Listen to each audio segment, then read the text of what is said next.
আসসালামু আলাইকুম প্রিয় দর্শক, আজ বুধবার 8 জানুয়ারি 2025 আমার দেশ পত্রিকার আজকের বিশেষ প্রতিবেদন। দরবেশ একাই লুটেছেন 57,000 কোটি টাকা। বিশেষ এই প্রতিবেদনে উল্লেখ করা হয়েছে ফ্যাসিবাদের লুটেরা 1 নম্বর ব্যাংক সহ 188টি প্রতিষ্ঠান থেকে সালমানের লুটপাট। ব্যাংক থেকে হাতিয়েছেন 50,000 কোটি টাকা। বেনামি কোম্পানি খুলে ব্যাংক খালি করেছেন। আরও একটি প্রতিবেদনে বলা হয়েছে হজরত শাহজালাল বিমানবন্দরে মঙ্গলবার রাতে বিএনপি চেয়ারপারসন খালেদা জিয়াকে বিদায় জানান দলের নেতারা। চিকিৎসার জন্য লন্ডনের পথে খালেদা জিয়া। বিদায় জানাতে মানুষের ঢল। আদালত চলত আনিসুল হকের চেম্বারের হুকুমে। বিশেষ প্রতিবেদনে উল্লেখ করা হয়েছে হাইকোর্টের আদেশও পাল্টে যেত। নিম্ন থেকে উচ্চ আদালতই ছিল নিয়ন্ত্রণে। তৌফিকা করিম ছিলেন ক্যাশিয়ার। মোদি বিরোধী বিক্ষোভে গুলি, হাসিনা সহ 16 জনের বিরুদ্ধে ট্রাইব্যুনালে অভিযোগ। মন্তব্য প্রতিবেদন ইসলামী জঙ্গি নাটকের পাত্র পাত্রী। লিখেছেন মাহমুদুর রহমান স্যার, আমার দেশের সম্পাদক। প্রেস উইংয়ের ব্রিফিং। বেশি সংস্কার না চাইলে ডিসেম্বরের মধ্যেই নির্বাচন। হাসিনা সহ 97 জনের পাসপোর্ট বাতিল। আরও উল্লেখ করা হয়েছে টিউলিপ রেহানা সহ 7 জনের ব্যাংক হিসাব তলব। নাফিস দম্পতির 18 ফ্ল্যাট, 6 প্লট জব্দের আদেশ। 884 কোটি মেরে লাফাত্তা নাফিস শারাফত। জলবায়ু তহবিল, প্রধান উপদেষ্টার হস্তক্ষেপ চেয়ে মন্ত্রণালয়ে চিঠি। আমার দেশের দ্বিতীয় পাতার খবরে বলা হয়েছে গোপনে ওসি নেজামের নাম মামলা থেকে বাদ দিল পুলিশ। ফেলানী হত্যা বার্ষিকীতে সীমান্তে আরেক বাংলাদেশি খুন। বহিষ্কৃত বিএনপি নেতা তৈমুরের ভাই হত্যা মামলায় সব আসামি খালাস। মাইক্রোবাসকে ট্রেনের ধাক্কা, নিহত 5। নর্মাল ডেলিভারিতে উদ্বুদ্ধ করছে আদ্দিন হাসপাতাল। আমার দেশ পত্রিকার ঢাকা নগরী পাতায় বলা হয়েছে বিশেষ প্রতিবেদনে 1.5 কোটি প্রবাসীর ভোট দেওয়ার স্বপ্ন পূরণ হচ্ছে। সংবাদে বলা হয়েছে ত্রয়োদশ সংসদ নির্বাচন থেকে ভোটদানের ব্যবস্থা। নির্বাচনের সঙ্গে যুক্তরাও ভোট দেবেন। জুলাই গণহত্যার বিচার চেয়ে দাবিতে মানববন্ধন। ফেলানী হত্যা দিবসে মাহমুদুর রহমান, সীমান্তে সেদিন বাংলাদেশকে ঝুলিয়ে রেখেছিল পাকিস্তান। অবস্থান কর্মসূচিতে আলাল, সংস্কারের জন্য সবাই এক কাতারে আসতে চাই। ওলামায়ে কেরাম এক হলে দেশ জান্নাতে পরিণত হবে। মসজিদ মিশনের প্রতিনিধি সম্মেলনে জামাত আমির। রিজার্ভ চুরির প্রতিবেদন দ্রুত দেওয়ার নির্দেশ। রাজধানীতে 27 মাদক কারবারি গ্রেফতার। পল্টনে ভবনে আগুন। আমার দেশ পত্রিকার আন্তর্জাতিক সংবাদ বিশেষ প্রতিবেদনে উল্লেখ করা হয়েছে মোদির ভারতের প্রতীক বুলডোজার। ফরেন পলিসির বিশ্লেষণ। সারা বিশ্বে নির্মাণ কাজে বর্তমানে এক অবিচ্ছেদ্য হাতিয়ার বুলডোজার, কিন্তু ভারতে এটি যেন তার থেকেও বেশি কিছু। প্রধানমন্ত্রী নরেন্দ্র মোদী শাসিত ভারতে রাজনীতির সাথে বিচার বিভাগকে সহিংসভাবে ব্যবহারের প্রতীকে পরিণত হয়েছে বুলডোজার। আরও উল্লেখ করা হয়েছে সামরিক বাণিজ্যে হামলার হুমকি পাকিস্তানি তালেবানের। গাজায় ত্রাণ সরবরাহ নিয়ে জাতিসংঘের উদ্বেগ। কানাডাকে অঙ্গরাজ্য হওয়ার প্রস্তাব ট্রাম্পের। ভারতে খনি দুর্ঘটনায় 3 জনের মৃত্যু। সিরিয়ার কিছু নিষেধাজ্ঞা শিথিল করল আমেরিকা। আমার দেশ পত্রিকার সম্পাদকীয় খবরে বলা হয়েছে চলছে সীমান্ত বাংলাদেশি হত্যা। সরকারের আরও সোচ্চার হওয়া উচিত।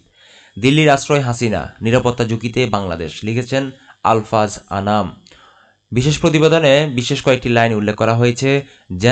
জেনারেল নারাবানে স্বীকার করেছেন হাসিনাকে ভারতে আশ্রয় দেওয়ার কারণে বাংলাদেশের মানুষ ক্ষুব্ধ, কিন্তু এ নিয়ে ভারতের নীতি নির্ধারকদের অবস্থানের কোনো পরিবর্তন হয়নি। শেখ হাসিনাকে বিচারের মুখোমুখি করতে বাংলাদেশ সরকারের পক্ষ থেকে বন্দি বিনিময় চুক্তির আওতায় তাকে ফিরিয়ে দেওয়ার জন্য ভারতকে চিঠি দেওয়া হয়েছে।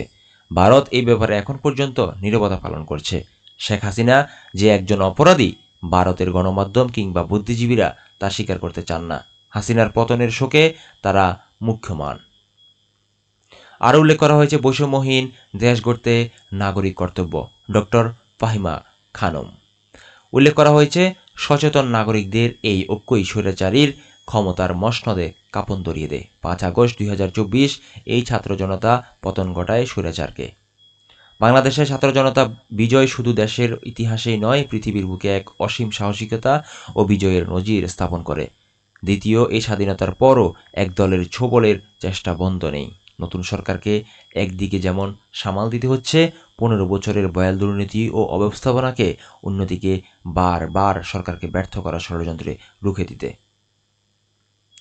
লিখেছেন গবেষক, Kuala Lumpur, Malaysia, doctor Fahima Khanam. ইসরায়েলের সাংবাদিক হত্যায় বিশ্ব নীরবতা বিপজ্জনক, দাউদ কুত্তুব। আল জাজিরা থেকে ভাষান্তর ইমরান রহমান। দর্শক, আমরা আসি বিশেষ প্রতিবেদনের খবর আমার দেশ। হাতকড়া পরিয়ে রিমান্ডে অকথ্য গালাগাল। আমরা প্রতিদিন দেখি বিশেষ প্রতিবেদনের আওয়ামী শাসনে আলেম নিপীড়ন উল্লেখ করা হয়েছে ৩৯ মামলা, ২৮ দিন রিমান্ড, ১৮ মাস জেল। রমনা থানার সাবেক ওসি মনির বেশি গালাগালি করেন। পুলিশের আচরণ ছিল সরকার দলীয় ক্যাডারদের মতো। হজ এজেন্সির লাইসেন্স বাতিল সহ ব্যবসার ক্ষতি করা হয়। একজন দায়িত্বশীল কর্মকর্তা তার চেয়ারে বসে প্রধানমন্ত্রীর পক্ষে ও বিরোধী দলীয় নেতাকে যেভাবে গালাগাল করলেন, আলেম ওলামাদের যে অকথ্য ভাষায় গালাগাল দিলেন, তা চিন্তা করা যায় না। নির্যাতিত ব্যক্তিটি হচ্ছেন মাওলানা আতাউল্লাহ আমিন, যুগ্ম মহাসচিব, বাংলাদেশ খেলাফত মজলিস। অভিমতে বলা হয়েছে, জেলা প্রশাসন কি জবাবদিহিতার ঊর্ধ্বে? ন্যায্য পাওনার জন্য মানুষকে ধারণা দিতে হবে কেন? জেলা প্রশাসনই বা কেন এমন আচরণ করবে সাধারণ মানুষের সঙ্গে? এসব লাট বাহাদুর জেলা প্রশাসকদের আচরণে আর কত বছর পর পরিবর্তন ঘটবে? সাধারণ মানুষের কি মুক্তি মিলবে না জেলা প্রশাসনের হয়রানি, ঘুষ দুর্নীতি থেকে? জেলা প্রশাসনের এমন ঘুষ দুর্নীতি রোধ ও রাষ্ট্রীয় নিয়ম পালনের জন্য তদারকি কোনো ব্যবস্থা আছে কি? ভুক্তভোগী নালিশ করবেন কোথায়? জেলা প্রশাসনের জবাবদিহি তার কাছে করতে হয় নাকি তারা জবাবদিহির ঊর্ধ্বে? লিখেছেন অলিউল্লাহ নোমান, সিনিয়র সাংবাদিক, আমার দেশ। দর্শক, আমরা আসি অর্থ বাণিজ্য খবরে আমার দেশ। অর্থনীতির গতি কমেছে ডিসেম্বরে, দ্রুত প্রবৃদ্ধি উৎপাদন খাতে। ২০২৫ সালের শেষে জানা যাবে অর্থ পাচারের তথ্য। ১০০টি নয়, গুরুত্ব দেওয়া হচ্ছে 10টি অর্থনৈতিক অঞ্চলকে। বেজা চেয়ারম্যান, 2 বছরের মধ্যে 2.5 লাখ লোকের কর্মসংস্থান। পিএসইসি চেয়ারম্যানের পদত্যাগ দাবি। দর্শক, আমরা আসি আমার দেশের ১৫তম খবরের পাতায়। সীমান্ত হত্যার প্রতিবাদে সোচ্চার হতে হবে, ফেলানী হত্যা দিবসে বক্তারা। যে কোনো পরিস্থিতি মোকাবিলায় প্রস্তুত সেনাবাহিনী। মহড়া পরিদর্শনে ওয়াকারুজ্জামান, ফুলপুর, ময়মনসিংহ প্রতিনিধি। রাষ্ট্রের কাজে প্রবাসীদের অন্তর্ভুক্ত করলে দেশের ইমেজ বাড়বে। জাতীয় প্রেসক্লাব মিলনায়তনে মঙ্গলবার প্রবাসীদের ভোটের অধিকার ও দেশ পরিচালনায় অংশগ্রহণ শীর্ষক সংবাদ সম্মেলন। মহিলা জামায়াতের অনুষ্ঠানে মাওলানা রফিক, কল্যাণ রাষ্ট্র গঠনে ভূমিকা রাখতে হবে নারীদেরও। চিকিৎসার জন্য লন্ডনের পথে খালেদা জিয়া, বেশি সংস্কার না চাইলে ডিসেম্বরের মধ্যে নির্বাচন। সাবেক এমপি শেখর ও স্ত্রীর বিরুদ্ধে 2 মামলা। দর্শক, আমরা চলে আসছি আমার দেশের একদম শেষের পাতায়। বিশেষ প্রতিবেদন উল্লেখ করা হয়েছে জুলাই বিপ্লব নিয়ে। আওয়ামী লীগ কার্যালয়ের সামনে থেকে নেতাকর্মীরা গুলি করে। উপার্জনক্ষম বড় ছেলেকে হারিয়ে পরিবার দিশেহারা। সংসার ও ছেলে মেয়েদের লেখাপড়া নিয়ে শঙ্কিত বাবা। শহীদ আহসান হাবিব, আন্দোলনের ভিডিও করায় টার্গেট করে গুলি। তিব্বতে শক্তিশালী ভূমিকম্পে নিহত 95, আহত 130। রাজধানীতে প্রতিবাদ সমাবেশে নেতারা। ফেলানী হত্যায় আওয়ামী লীগের পররাষ্ট্রনীতির ব্যর্থতা। ফেলানী দিবসে ভারতীয় আগ্রাসনের বিরুদ্ধে মঙ্গলবার রাজধানীর জাতীয় জাদুঘরের সামনে বিক্ষোভ করে জাতীয় নাগরিক কমিটি। আরও লেখা হয়েছে, রমজানে এবার ভারতীয় পণ্যের দাপট থাকবে না খাতুনগঞ্জে। ব্যবসায়ীরা পণ্য আনছেন অন্য দেশ থেকে।